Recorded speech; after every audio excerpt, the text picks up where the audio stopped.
डायबिटीसमध्ये आटानुसार जेवढे heart attack आले डायबिटीसमध्ये ते जवळजवळ 25 ते 28% हार्ट अटॅक येतात. त्यामुळे सर्वात महत्त्वाचं काय तर CAN म्हणजे कार्डियाक ऑटोनॉमिक न्यूरोपॅथी हे सर्वात महत्त्वाचं आहे. हार्ट अटॅक सर्वात प्रथम काय होतं तर नर्व डॅमेज होतात. नर्व्ह म्हणजे काय तर नसा काय काम करतात तर मेंदूचे जे संदेश आहे ते सर्व अवयवांना देतात आणि परत अवयवांचे संदेश मेंदूपर्यंत पोहोचवतात. डायबिटीसमध्ये वाढलेली शुगर नर्व्हमध्ये जमा होती आणि त्या शुगरचं रूपांतर कशामध्ये होतं तर अल्कोहोलिक ग्लुकोज म्हणजे सॉर्बिटॉलमध्ये. आणि सॉर्बिटॉल काय होतं तर हे शरीरामध्ये नर्व्हमध्ये साठलं जातं आणि ते साठलं गेल्यामुळं त्याच्यामध्ये पाणी ॲब्सॉर्ब होतं.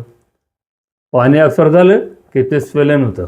स्वेलन झालं म्हणजे काय होतं ते फुगतं. फुगल्यानंतर ॲटोमॅटिक काय होते नर्व्ह ब्लॉक होती आणि मग अशा पद्धतीने ऑक्सिजन नर्व्हला मिळत नाही. ऑक्सिजन नाही मिळाल्यामुळे नसा डॅमेज व्हायला चालू होतात आणि त्याचबरोबर काय चालू होतं मग ऑक्सिडेटिव्ह स्ट्रेस जास्त चालू होतो. फ्री रॅडिकल्ससुद्धा वाढतात. मग अशा वेळेस काय होतं संदेश पोचू शकत नाही.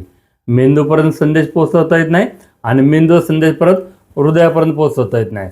ॲटोमॅटिक नर्व्ह सिस्टीम डॅमेज होती. त्याच्यामध्ये 2 प्रकार असतात. एक सिम्पॅथेटिक नर्व्ह सिस्टीम आणि दुसरं parasympathetic nerve system. Sympathetic nerve सिस्टीममध्ये काय होतं जर आपल्याला एखादं भय किंवा क्रोध आला किंवा आपण कुठे घाबरलो तर ॲटोमॅटिक सिम्पॅथेटिक सिस्टीम चालू होती आणि मेंदू काय करतो तर हे आपलं जे स्पायनल कॉर्ड आहे स्पायनल कॉर्डमधनं संदेश देतो आणि स्पायनल कॉर्डमधनं तो कुठं पोचला जातो नर्व्हमध्ये कार्डियक नर्व्हमध्ये. मग कार्डियक नर्व्ह हृदयाला काय सिग्नल देते अरे आता भीतीचं वातावरण असल्यानंतर हृदयाचे ठोके वाढवतो, ब्लड प्रेशर वाढवतो.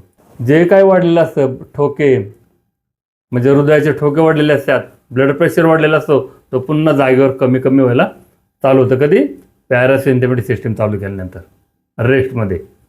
पण जर तुमचे नसा ब्लॉकेज झाले असेल डॅमेज झाले असेल तर सर्वप्रथम पॅरासिम्पॅथेटिक सिस्टीम डॅमेज होते आणि मग काय होतं सिम्पॅथेटिक सिस्टीममध्ये सगळं वाढलेलं असतं हृदयाचे ठोके.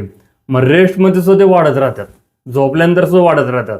मग अशा पद्धतीने ठोके वाढले की ॲटोमॅटिक कार्डियक अरेस्ट येतो आणि ह्याला वेदना होत नाही, बंद पडतं.